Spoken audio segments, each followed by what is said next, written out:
आखिर क्यों बांग्लादेश के पीएम को अपना ही देश छोड़ना पड़ा और कैसे सैकड़ों लड़कों को अपनी जान गंवानी पड़ी।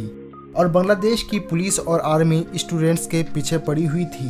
कहीं पुलिस की गाड़ियां स्टूडेंट्स के ऊपर से गुजरती हुई दिखाई दी तो कहीं हेलीकॉप्टर्स को यूनिवर्सिटी के छतों पर लैंड करते देखा गया। हजारों लाखों स्टूडेंट्स सड़कों पर प्रोटेस्ट करते दिखाई दिए। कहीं पर रैली निकाली गई। देखते ही देखते स्टूडेंट्स की मूवमेंट इतनी फैल गई कि उन्होंने मजबूर होकर रोड्स, हाईवेज और रेलवे सिस्टम को भी ब्लॉक कर दिया। नौबत यहाँ तक आ पहुंची कि बांग्लादेश की सरकार ने पुलिस के साथ साथ आर्मी को भी स्टूडेंट्स के सामने खड़ा कर दिया। नेशनल मीडिया तो वैसे ही कुछ रिपोर्ट नहीं कर रहा था और साथ ही साथ इंटरनेट, सोशल मीडिया और सबसे बढ़कर व्हाट्सएप को भी बंद कर दिया गया। 180 से ज्यादा निहत्थे स्टूडेंट्स मारे गए, कई हजार जख्मी और कईयों स्टूडेंट्स को अरेस्ट कर लिया गया। इस सब के साथ साथ इतने दिनों तक कंट्री शटडाउन रहने की वजह से बांग्लादेश को $2 बिलियन से ज्यादा का नुकसान हो चुका है। इतना सब कुछ होने के बाद हमारे माइंड में एक ही सवाल मंडरा रहा है, आखिर बांग्लादेश में ये सब हो क्यों रहा था। दोस्तों, स्वागत करते हैं आज की इस वीडियो में। जानकारी के लिए बता दें कि इन सब की शुरुआत 5 जून 2024 को हाई कोर्ट के एक फैसले के बाद से हुई, जब उन्होंने बांग्लादेश सिविल सर्विसेज में कोटा सिस्टम को वापस से बहाल कर दिया। शुरुआत में कुछ पीसफुल प्रोटेस्ट देखे गए, लेकिन इसके बाद ईद की छुट्टियां आनी थी, इसी वजह से प्रोटेस्ट पोस्टपोन कर दिया गया। ईद के बाद स्टूडेंट्स ने दोबारा से प्रोटेस्ट शुरू किए और इस बार ये कुछ ज्यादा सीरियस थे। उन्होंने रोड्स ब्लॉक किए और कोटा सिस्टम को खत्म करने की डिमांड की। वैसे तो प्रोटेस्ट का पर्पस कोटा सिस्टम का एंड करना था, लेकिन देखते ही देखते इसमें और भी कई वजहें शामिल हो गई। बांग्लादेश में अवामी लीग पार्टी की गवर्नमेंट और इसी पार्टी का एक स्टूडेंट विंग है जिसको छात्रा लीग कहा जाता है।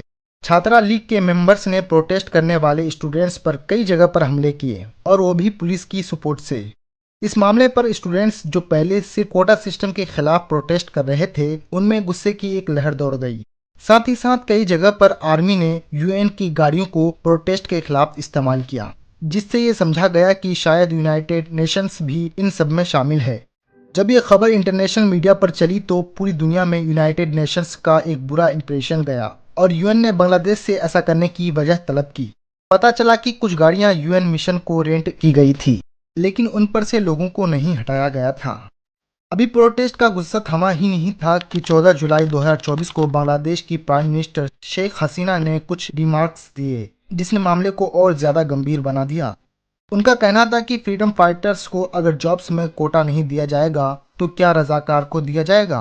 प्राइम मिनिस्टर के इस बयान ने तो जैसे आग ही लगा दी, लेकिन इस बयान की असल वैल्यू आपको तब समझ आएगी जब आप फ्रीडम फाइटर्स और रजाकार के बारे में जानेंगे। जैसा कि आप सब जानते हैं कि ये 1971 से पहले बांग्लादेश पाकिस्तान का हिस्सा हुआ करता था। उस टाइम इसको ईस्ट पाकिस्तान, जबकि आज के पाकिस्तान को वेस्ट पाकिस्तान कहा जाता था। इन दोनों में फासला भी काफी ज्यादा था और दोनों के बीच रिलीजन को छोड़कर काफी सारे डिफरेंसेस पाए जाते थे, जिसमें लैंग्वेज का फर्क सबसे बड़ा था। ईस्ट पाकिस्तान यानी बांग्लादेश में शेख मुजीबुर रहमान की अवामी लीग का काफी ज्यादा होल्ड था, जबकि वेस्ट पाकिस्तान की अलग अलग पॉलिटिकल पार्टीज मौजूद थी। उस टाइम पाकिस्तान में मार्शल लॉ लगा हुआ था और जनरल याया खान, जो उस वक्त चीफ मार्शल लॉ एडमिनिस्ट्रेट थे, उनकी जिम्मेदारी थी पाकिस्तान में जनरल इलेक्शन करवाने की। इन इलेक्शन में ईस्ट पाकिस्तान की अवामी लीग को काफी कामयाबी मिली, जिन्होंने ईस्ट पाकिस्तान को 169 सीट्स में से 167 सीट का क्लीन स्वीप कर दिया। अब पाकिस्तान नेशनल असेंबली की टोटल 300 सीट्स ही थी, जिनमें 167 यानी कि आधी से भी ज्यादा सीट्स ईस्ट पाकिस्तान की अवामी लीग ले चुकी थी।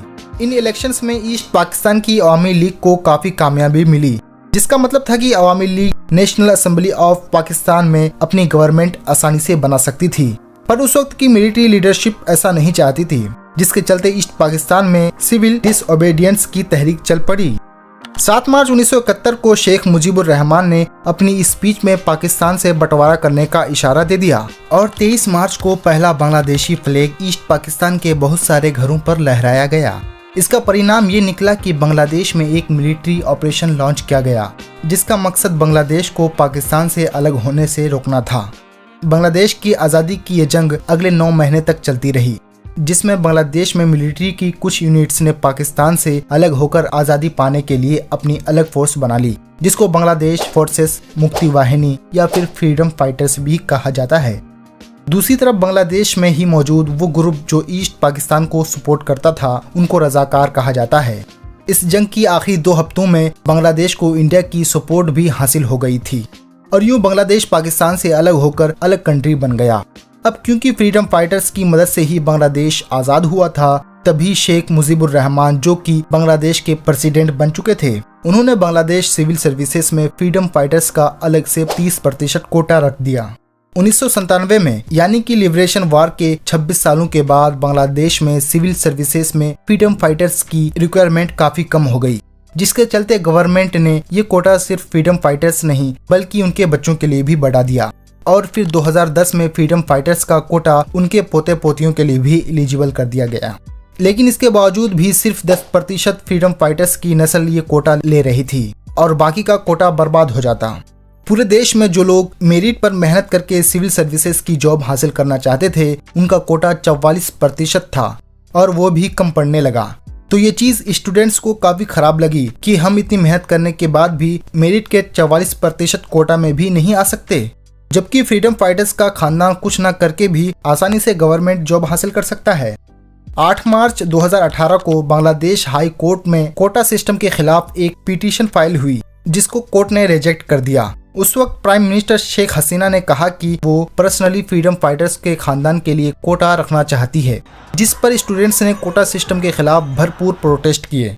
उनका कहना था कि या तो फ्रीडम फाइटर्स के बच जाने वाले कोटा को मेरिट वाले कोटे में मर्ज कर दिया जाए या फिर फ्रीडम फाइटर्स का कोटा कम कर दिया जाए। इस पर प्राइम मिनिस्टर शेख हसीना ने एग्जीक्यूटिव ऑर्डर जारी किया और बांग्लादेश सिविल सर्विसेज में से कोटा सिस्टम ही खत्म कर दिया। अगले कुछ सालों तक खामोशी रही, लेकिन फिर अचानक बांग्लादेश हाई कोर्ट ने 5 जून 2024 को शेख हसीना का वो एग्जीक्यूटिव ऑर्डर कैंसिल करके कोटा सिस्टम वापस से बहाल कर दिया और यहीं से दोबारा प्रोटेस्ट शुरू हो गए। जब हालात हद से ज्यादा बढ़ गए तो 21 जुलाई 2024 को सुप्रीम कोर्ट ऑफ बांग्लादेश ने कोटा सिस्टम में भारी रद्द बदल का ऑर्डर पास किया। उस ऑर्डर में 93 पर कोटा मेरिट के लिए दिया गया, जो कि पहले 44 पर था, और फ्रीडम फाइटर्स का कोटा जो पहले 30 पर था उसको कम करके 5 पर कर दिया गया। एक पर माइनॉरिटी और एक पर माजूर लोगों के लिए फिक्स किया गया। इस ऑर्डर के बाद स्टूडेंट्स ने सिर्फ इस शर्त पर प्रोटेस्ट खत्म करने का फैसला किया कि उनके अरेस्ट किए गए साथियों को छोड़ा जाए और जिन इलाकों में स्टूडेंट्स को मारा गया वहां के गवर्नमेंट ऑफिशियल्स रिजाइन करें।